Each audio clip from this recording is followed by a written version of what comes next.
Hey guys, if my beginner jewelry design course has helped you, make sure to leave a like and most importantly, watch my video till the end. Even if it's boring, just leave it play on your background because it will help my channel somehow with the algorithm. In this video, I will teach you another fundamental way to create a band ring using functions such as flow and CageEdit to further customize your ring. Okay guys, so how are we going to achieve that? Let's make our circle first with our front view. Type 0 on your keyboard to place it on the central axis. Hit enter and let's make a ring size of 18 millimeter for example, but you can use the size you want. Press enter on your keyboard. Alright, the first thing we are going to do is to measure our circle by selecting our circle and type length on your keyboard. Press enter, it's going to give us the length.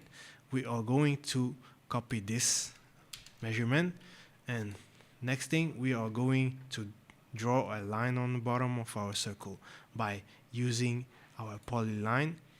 Turn on our grid snap, place the first point, and then we are going to hit Ctrl V to paste our distance we just copy, and just click on the grid, and to release it you have to click the left mouse button. So we have our lines, which is simply our circle that we have flattened, and now we can draw some curves to create a stylish band ring using our control point curves, and then simply transfer those patterns to our ring. Let's take our control point curves tools and start our curves at the end of the line. If it doesn't snap, make sure you have your O snap on or your grid snap, and simply try to create some random lines on our curves. So I'm going to place a few more lines. Like, don't worry about the design, this is just an example. As you can see, I've created three random curve lines, and we simply need to transfer those lines to our rings by using a function called flow.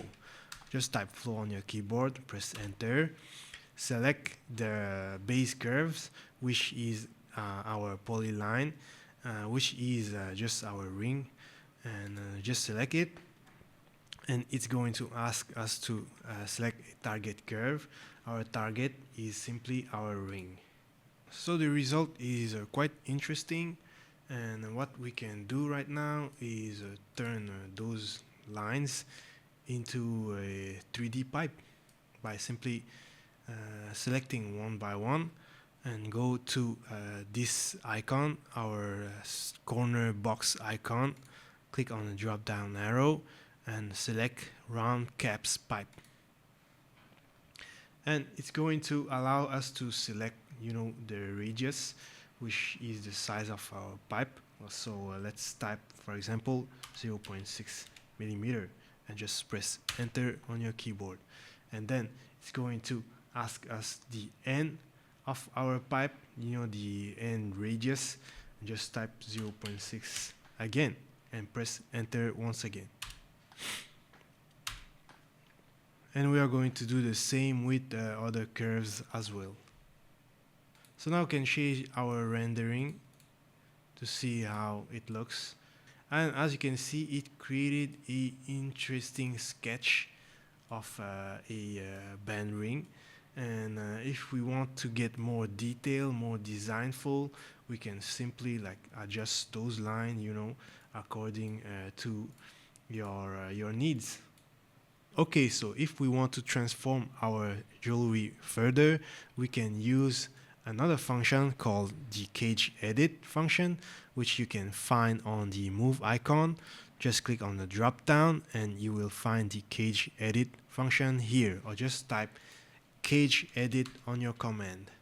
Let's delete all of those lines first, and type CageEdit on your command. Select our ring, press enter, and it's going to ask us some few options such as bounding box, which is what we want. We want to create a bounding box around. press enter once again, and it's going to ask us a few options again, like x, the number of points we want to add on the x-axis. We can we can say like we want 5 control point, for example. Just press enter, and let's not change all of the other options, but you can change it if you want. For example, if you want to add more control point on the y point control, and then you can just simply like type, for example, 6 and press enter again, and it's going to give us a cage like that we can control. For example, if we want to change like the top shape of our rings like that, we can do that, like transform and play around. Let's turn on the gumball a little bit, like to make it bigger. Like just like one thing you don't want to do is to transform your ring in a direction like up, because it's going to transform the size of your ring. If you have watched this video all the way to here, I want to thank you, and you have successfully learned to use some important tools such as flow functions. In summary, it's basically creating a pole, like in a strip clubs, where we have some strippers that spin around the pole. But then we just got bored, right? Instead of them spinning around the pole, we transfer them to a circular pole that is more interesting, which is our ring.